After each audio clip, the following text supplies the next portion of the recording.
నాన్న నాన్న వెళ్ళిపోయిన తర్వాత నా లైఫ్ ఎంప్టీ అయిపోయింది.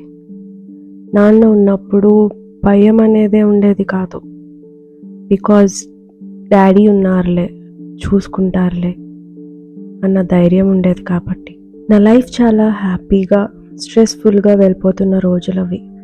One fine day, no alarm, no disclaimer, no emergency calls.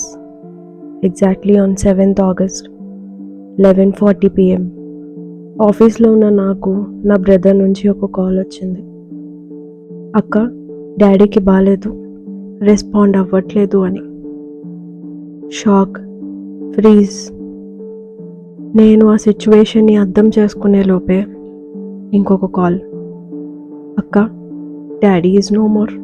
ఇందాక వరకు నాతో ఫ్రెండ్లా మాట్లాడిన నా నాన్న, నా బెస్ట్ ఫ్రెండ్, నా ఎవ్రీథింగ్ ఇప్పుడు లేరు అంటే ఎలా యాక్సెప్ట్ చేస్తా? ఇప్పటికీ నన్ను ఆ గ్రీఫ్, ఆ పెయిన్ వెంటాడుతూనే. నాన్న వెళ్ళిపోయాక ఫ్రెండ్స్ దూరం అయిపోయారు, రిలేటివ్స్ సైలెంట్ అయిపోయారు, నా అనుకున్న వాళ్ళే మోసం చేశారు. అప్పుడు అర్థమైంది, నాన్న ఉన్నంత వరకే మనం ఇంపార్టెంట్ అని. ఈ వరల్డ్లో నాన్న లేకపోతే మనమే మన స్ట్రెంగ్త్. పడిపోయినా ఏడవడానికి టైం లేదు, లేచి నడవడమే ఆప్షన్.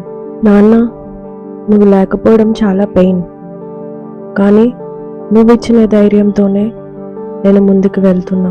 ఇది నా స్టోరీ మాత్రమే కాదు, నాన్నని కోల్పోయిన ప్రతి అమ్మాయి చేసే సైలెంట్ ఫైట్.